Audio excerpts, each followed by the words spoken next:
Today's episode of the Star Local Media High School Sports Podcast is brought to you by Poor Richard's Cafe and Star Local Media. Poor Richard's Cafe, Plano's oldest restaurant since 1973. They are open daily from 5:30 a.m. to 2:30 p.m., serving the three most important meals of the day: breakfast, lunch, and dessert.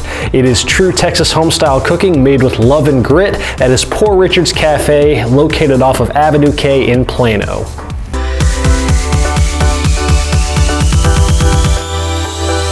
Hey guys, welcome to another edition of the Star Local Media High School Sports Podcast. I'm Bryan Murphy.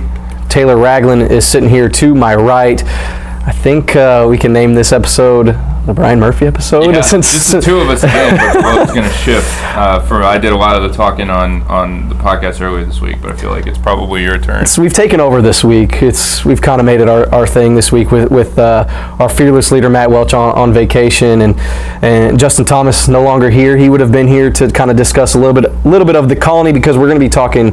Let me first tell them what we're going to be talking about. District 55A Division 1, which consists of 6 Frisco schools: Lone Star, Wakeland, Independence, Centennial, Liberty, and Heritage. Finally kind of getting into districts where we cover all the schools, or all of them in this case, but we're kind of getting into the meat of our coverage area. And because Monday was the CFBs, with a bunch of teams we don't cover, Grapevines and Denton Ryan. Podcast, kind of spread out a lot of different districts, but we're getting into it now. Yeah, now we got the bulk, more than 50% of my Frisco schools, and then we have Little Elm, another team which I cover extensively as well, and then the Colony, which I kind of cover, me and you both kind of cover by default, them being with 8-5A and the non-football sports, and then them being with all the Frisco schools and Little Elm and this football district. So I got to see the Colony play last year when they played Lone Star. We'll talk about that matchup coming up this year and how that could kind of decide district champion later in the show.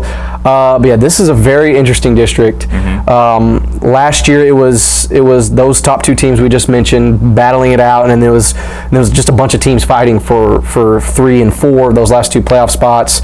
Wakeland and Independence ultimately got those nods last year. But really looking at it now, 3 through even 6, depending on what Heritage can do, can be really interesting. I think with Liberty, and I'm just kind of doing a grand overview to start this off. I think Liberty, they just got a new head coach, and Matt Swinnea. He's been with the program for the last 5 years, but they're kind of still in that rebuilding mode. New quarterback. Mitchell Miller's gone since really J.J. left. Since my time. Yeah. When did you graduate? I graduated from Centennial in 2012, so Jay was there. Okay, so Jay was running all over us when I was there. So Liberty, it's kind of hard to believe and hard to think about it now that Liberty was that team, for a couple years in the early 2010s. With J.J. But now, they're still in that rebuilding stage, and, a lot of the new openings in Frisco is kind of, taking a hit, with a bunch of schools taking some of their players and whatnot. But they're still in the rebuilding stage, so I don't expect them to be in that playoff mix. It would be awesome. We were talking before the show how Centennial, a couple years ago, they were picked to finish dead last by Dave Campbell's, and they snuck in the playoffs. That Frisco district, well, this one in particular, but really just any Frisco school, seems like almost every season there's somebody that's just like, where did you come from? Yeah. Like, what is this? How did you pull off what you did? And yeah, could be them, could be Heritage. Heritage loses a quarterback too, and Jason Falconberry. It's kind of a weird thing with this district. There's a very clear delineation between teams that are bringing back quarterbacks and teams that aren't, and where kind of they're predicted to finish. Liberty and Heritage expected to be near the bottom. They both lose quarterbacks. Centennial's losing Symes, their Weston quarterback. Symes, he was kind of like a Johnny Manziel type. Yeah. He was really shifty, smaller guy, but he would just do a couple moves and he'd break free, or he'd have that. He's a baseball kid, so he would find guys down the seams. I don't know, how Centennial's going to kind of replace all 3 of those schools. I mean, it seems like kind of the consensus is as much moving around in the polls and different rankings and picks as there is kind of among the top 5. Centennial, Liberty, and Heritage kind of seem to be the consensus bottom tier. Like you said, you never know. I mean, things can happen. Yeah. Somebody can step up. Somebody can come out of the wings, play quarterback that nobody really knows about or expects, and you see that a lot in high school football, just because you have a talented kid that doesn't get a chance, gets a chance. Teams aren't prepared for whatever wrinkle they bring, and you kind of find some success that way. But I think it's fair to say that that's kind of the lower half. Although any of those teams could jump up, just like Centennial a couple of years ago, like you said. If y'all want to contact this man, any of Frisco ISD, if y'all have any issues. Hey, I'm a Centennial alum, man. You are. It's fair reporting here. We'll see. You never know. Like I said, Frisco is definitely one of those cities where it seems like something crazy happens. Yeah, and it's Little Elm being in the mix. Makes things very interesting, because a few years ago they were with most of these teams from Frisco and the Colony, and they didn't really have much success. They were, one of the years they finished 0-10, another year they finished 1-9, and it was like, man, now they're getting thrown back in there. Right. And last year expectations were pretty high. Despite not having Logan Kohler at quarterback, kind of a midsummer deal that happened there. Him announcing he was just going to play baseball. And they kind of had question marks at quarterback, but they were kind of confident in Juan Ponce, coming in at quarterback as a senior, and that was their main deal. Little Elm's defense was probably the third best in the district after Lone Star and the Colonies. Their defense was really good. They were holding opponents, to under 20 points consistently. They had a showdown with Lone Star. They could have beaten Lone Star. Yeah. That game was 10-7. Yep. That was the weirdest. I remember that. I remember you covering that game. It was so weird. That was the strangest thing. But so weird. Those two teams, like you said, were upper tier for sure as far as ability to stop some of these high-powered offenses. But they couldn't move the ball. Yeah. They had the running game, and Jordan Hall is one of the players to watch, not just for Little Elm, but in this district. He ran for over 1,200 yards last year as a junior. He's going to be that guy, his senior year. And Kendrick Brown and the coaching staff at Little Elm, they love to run the football. But, in the middle of the season, they made that coaching change. Or not coaching change, quarterback change. Sorry, not coaching change. They made the change to a freshman, and John Mateer, and he got thrown into the fire, and he still threw for over 1,000 yards. And then the turnover numbers dropped, because that was a thing, with Little Elm last year. There was just so many interceptions and fumbles and, things that, if they don't turn the ball over here, if they can kind of move the chains through the air a little bit better, they maybe beat Lone Star. Yep. If they would have had a Logan Kohler, they beat Lone Star last year. I think just the way the matchup was going, the game plan, how they were able to match up with Lone Star, but that was their thing, man. They just could not throw the ball, and like the turnovers. But I think John Mateer, there's a lot of high praise, and a little bit of expectations coming. Yeah, coming in as a sophomore. He'll only be a sophomore, but a sophomore with experience. But at the same time, on the other side of that coin, there's kind of the questions like, you're still really young. Yeah, he's still largely untested, and last season, it's almost like you don't want to say there wasn't any pressure, but you're thrown in the fire midseason, like you said. Obviously starting varsity quarterback is a position that comes with a lot of pressure, but for him, I'm sure he was told, we're going to make this change, go out, do what you can do, see what you can get done. He has a great season, but now you got an off season to sit and stew, to sit and think about it. You're the guy. Like, you're going in as the number one. You're going into the season as this expectation as you continue doing this. You continue to succeed. You continue to, put up these numbers and lead us. And, that's a lot for a sophomore. Not saying he can't handle it, but it's something to watch for sure, because it's a lot of time between, November and August and September to sit around and think about being the dude from day number one. Yeah. And Little Elm has one of the most highly recruited players, not just in this district, and that's saying a lot. This district has, the studs at the Colony, which we'll get to, a lot of studs at Lone Star and whatnot, but they have Ryan Watts. He's committed to Oklahoma. Man, his stock rose in like January. Yeah. There was a camp, it was like overnight. Literally overnight, and then he had 20 offers before you even blinked an eye. So they have him at cornerback. That expect to use him, or to see him used on offense as well. Kind of similar to what a Brandon Crossley was last year. He's a different player. He's a longer, rangier player. He has that athletic ability and speed and whatnot. But Crossley a little smaller and just a speedster and just raw athleticism. But expect him to be used on both sides of the football there. So Little Elm, man, I expect them to definitely be in that playoff mix. I think their offense will be improved, and I expect them to be. Their ceiling, I want to say, is third. Yeah. Their floor is fifth. Yeah. I don't think they'll crumble like they did last year. I think you can say that for if you have kind of the bottom tier of Liberty, Centennial, Heritage. You kind of have a mid-tier of Little Elm, Independence, Wakeland, kind of going back and forth. And then obviously you have Lone Star and the Colony that are going to be the two programs kind of vying for a district title. But that mid-tier, Little Elm, Wakeland, and Independence all bring back quarterbacks. They bring back their guys. So, I know there's one at Independence that you're pretty high on at least. Yeah, Braylon Braxton. Dude is a stud, man. Last year he started as a sophomore, and he already had that body, that senior body that you want from a quarterback, dual threat. Ran for over 500 yards, threw for a little over 1,500 yards, led Independence to the playoffs. Granted, they had to play Highland Park in the first round for the second time in their history. But they made the playoffs 3 years ago. Then they missed the playoffs, a little bit of a down year.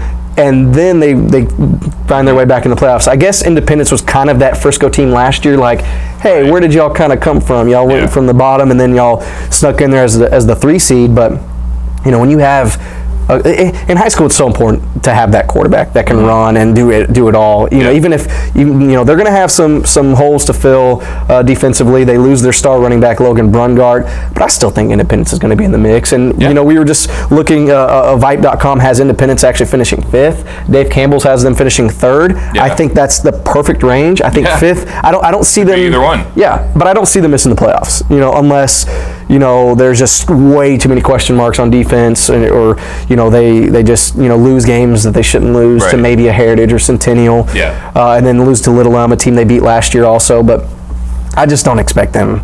I think they're locked in at the 3, and I'm really excited to see what Braylon Braxton can do. I think if he wasn't in the same district as Miles Price, or Keith Miller, or Marvin Mims, Chandler Galbon, and those are guys from Lone Star and the Colony, I'd kind of pick him to be MVP candidate. But I expect him to get some sort of superlative, if not first team quarterback. But it's interesting to see what Independence can do, especially after getting back in the playoffs. And Independence was not a thing when you were there, right? They were. I think. I don't even remember if they had. I think Heritage was probably the newest school that had varsity sports when I was there, if I remember right. That's crazy, because then Independence and Heritage are literally right down the street from each other. Wakeland, another team in the playoff mix, which they're in the playoff mix in every sport. They're they're that gold standard, in my opinion, in Frisco when it comes to just all around athletics. But they returned the quarterback Dylan Liable. He had a good year last year. He was kind of thrown into the mix. With Dylan Cadwallader,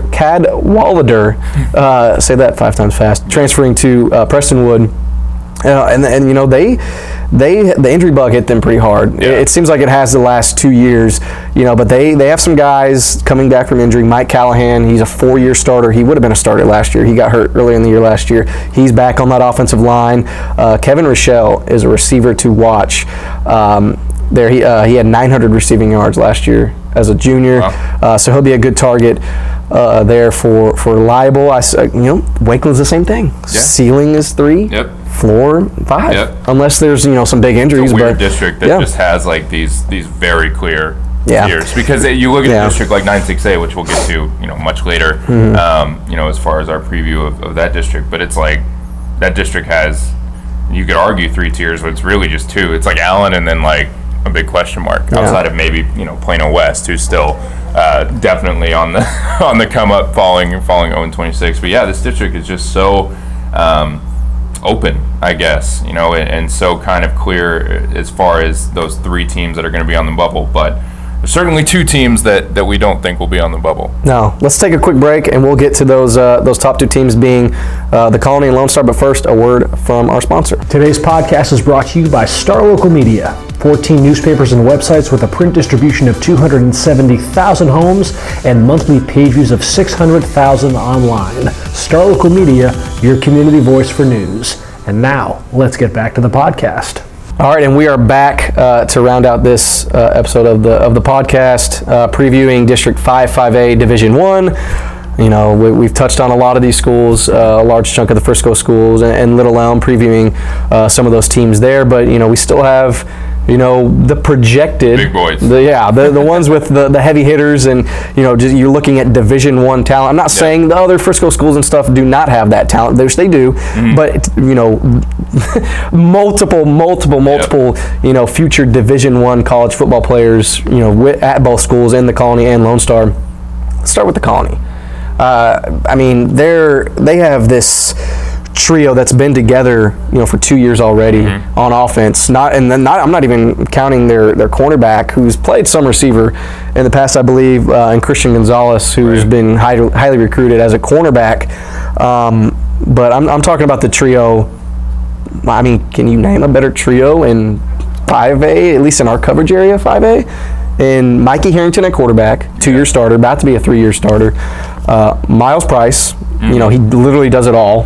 MVP last year, I believe he was our Star Local Media MVP. Yeah, scored touchdowns, I think, 5 different ways, which is just absurd. Defensively, on kick return, punt return, he ran one and caught one, something like that. I don't know. It's just absurd. And then Keith Miller, who I saw last year make the catch of the year when they played Reedy in week 2. It was even on SportsCenter.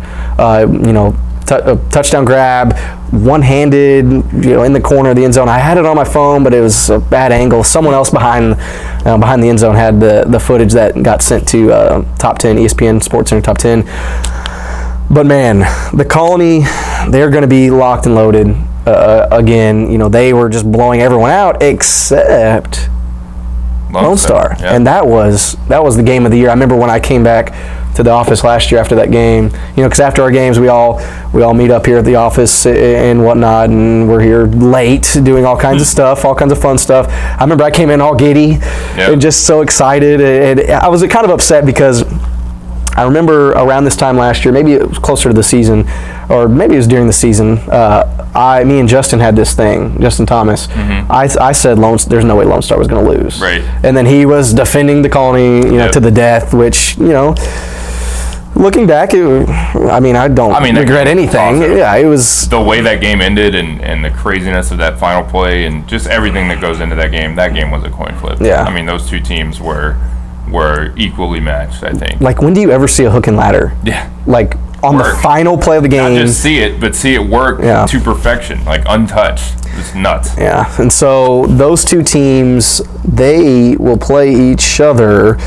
Let's see here. It's in the middle of district on October 18th. They played last year at Toyota Stadium. Yep. They'll rematch at Tommy Briggs Stadium this year at the Colony. Yep. So in the Colony's favor, I remember last year that game at Toyota was on a weird weekend. Yeah. There was an event, I think, and the field was like barely even marked. Yes. So FC Dallas was playing that weekend. There was also an Imagine Dragons concert. Yeah. They were actually setting that up prior to the game, and then right after the game, they were finishing setting that up because the game was Friday night, the concert was Saturday night, and then FC Dallas was playing Sunday. Yeah. It was either FC Dallas or some soccer game. There was some special event. Hall of Fame, maybe? Something like that. I want to say you're right. And so there was hardly any hash marks. The yard markers were not there. So on that hook and ladder play, you couldn't even tell, where is he? And then I think Miles Price kept running to the back of the end zone. Yeah. Like, I don't know. Just wherever. Just keep on running to the tunnel. He kept on running to where the concert was being set up. But they won't have that issue this year. They'll be playing it at the Colony. And it's safe to say the winner of that game will win the district. Yeah. That's the game to watch. You can point to a couple others. Yeah. The Independence versus Wakeland, that's going to be a huge game. Some of the lower ones, maybe whichever of Heritage, Centennial, Liberty sweeps the other two might have a shot to try to sneak in. And Little Elm, like we mentioned on the first half of the podcast, they almost beat Lone Star last year, but that was early. Yep. And Lone Star had its troubles offensively, as we know, trying to transition with Julian Larry at quarterback, who hadn't played quarterback, I think, since he was a freshman or since middle school. Right. And now he's not even there anymore, and he's just playing basketball. So that tells you, and Lone Star was still that good, made it 3 rounds deep. Their defense is still going to be really good. They have a new quarterback. He's a transfer, Chandler Galban, and he's already committed to Nevada. So that could be all right. Yeah, Division I quarterback. No offense to Julian Larry, but that should be an upgrade.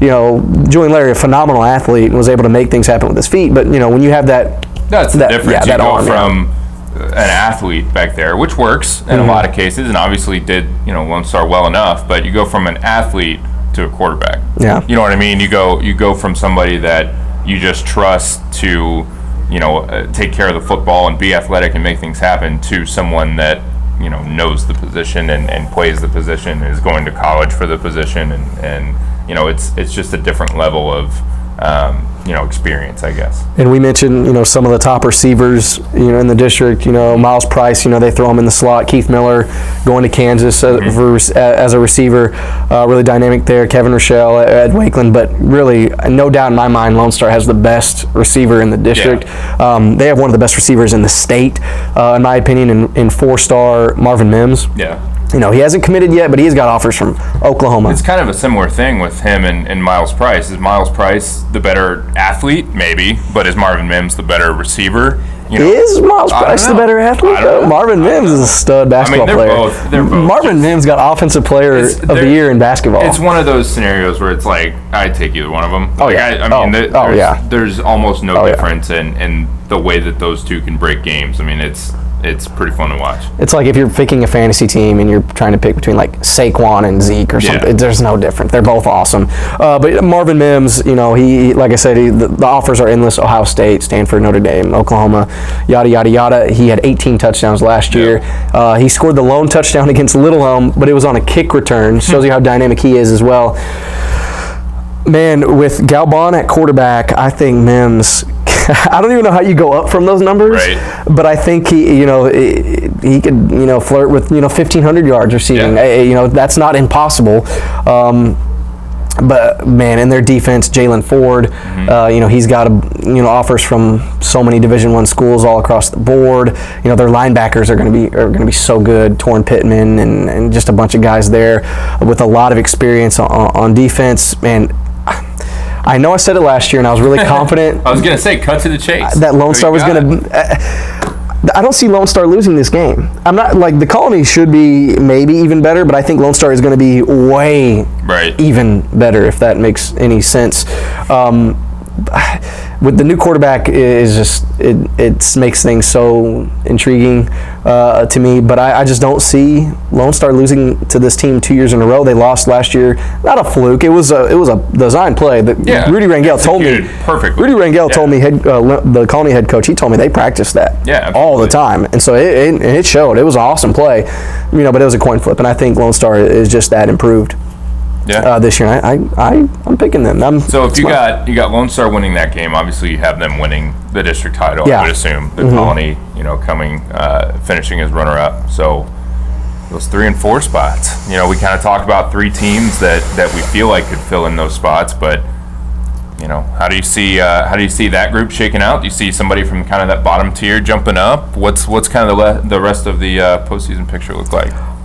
I don't expect, obviously I don't expect Liberty to climb as high as 4 or Heritage. The Heritage will be better in year number 2 under head coach Kenneth Gilchrist.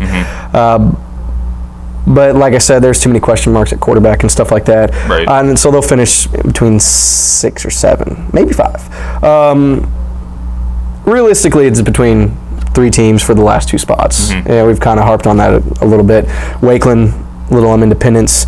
I think the 3 seed will be Independence. Just because I like their quarterback so much. And they've made the playoffs 2 of the last 3 years. And I think 4, and this pains me to say it because, Wakeland is in the playoffs year in and year out as that 3 or 4 seed, 2 through 4. I think Little Elm improves drastically this year. And I'm going to go with the Lobos. I think they'll be better at quarterback. I think their rushing attack is going to be brutal. I think their defense is going to be, even better. They have some linebackers. They're loaded on defense. And I think teams, having Ryan Watts, being who he is, they're not going to throw to that side of the field. And they have Tyrese Poe, who's another guy getting D1 looks on the defensive end position there. And I think they have enough. Like I said, with Mateer, kind of a half a year under his belt, half a year better at the varsity level. I think they make the playoffs. I don't think they lose those games they lost last year. They lost some uncharacteristic games to Centennial.